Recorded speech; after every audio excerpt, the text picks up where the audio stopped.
Derek Fildebrandt is out, so what does that mean for the United Conservative leadership race?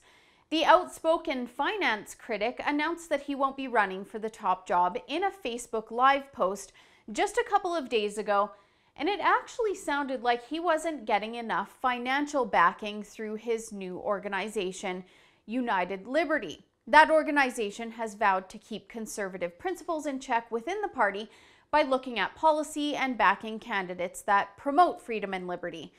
So we now have three contenders: Brian Jean, Jason Kenney, and Calgary lawyer Doug Schweitzer, which really, he's just more like Alison Redford 2.0, and we all know that the contest will be between Jean and Kenney at this point. Could Fildebrandt have won?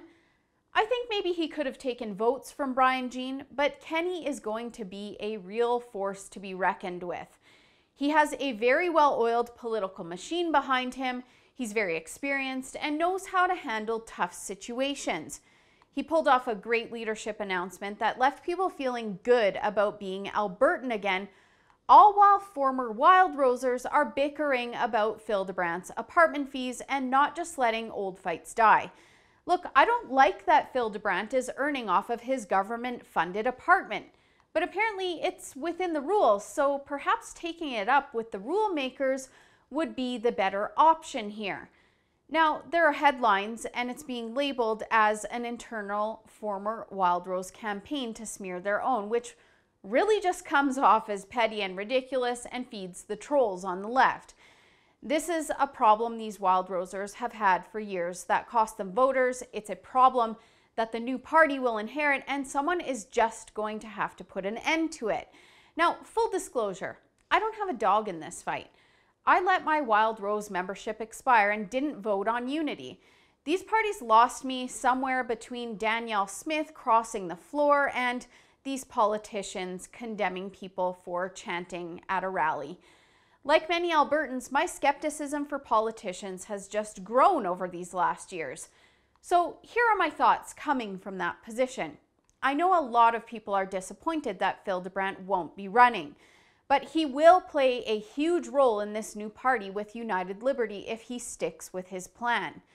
Unconservative policies and politicians need to be kept in check, so he's not going anywhere anytime soon. In fact, I think he's just getting started, and with a bit more experience under his belt and with steering the Liberty movement, he can only get better.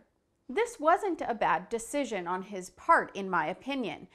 Now, Brian Jean is laying out some really great policy plans, and since I last updated you, has released a bunch of new stuff, including promising recall legislation, banning the use of union dues for political reasons, and protecting free speech on campus. All good stuff. But even though he's promising changes to the way unions spend their money, there's that issue of him suggesting teachers and public sector workers won't be fired, and there's no real hard figures on what he's willing to cut. So to me, that says he's cornering the union vote. We went through this before with Alison Redford. It ended badly, and like many Albertans, I don't want the legions of Alberta Teachers Association or Alberta Health union employees deciding the fate of the province anymore. They're government paid, so of course the majority will vote for the person that will give them the most perks over actually good policy.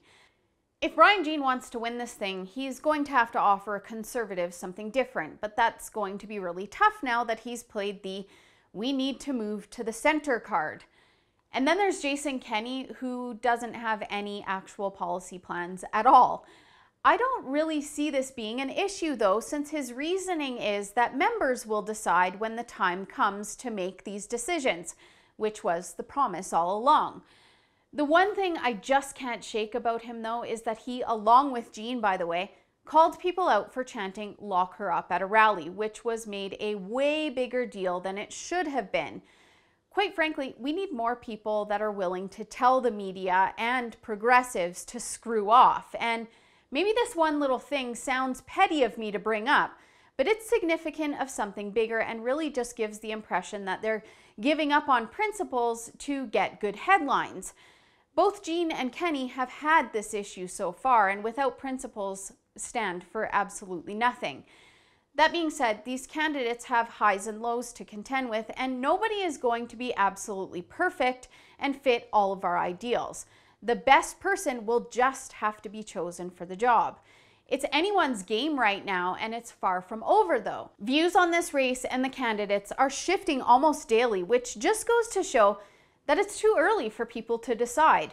This is sure to be a whirlwind of a race with lots of ups and downs, so I'll definitely keep you up to date as Conservatives travel down what's sure to be a rocky road to choosing a UCP leader. For the Rebel.media, I'm Holly Nicholas. Thanks for watching. Have you heard that YouTube is cracking down on content that they think is controversial? That could mean anything, and it could mean it affects us here at The Rebel. So we want to build a conservative alternative. If you can help us out, visit theycan'tstopus.ca for all of the details.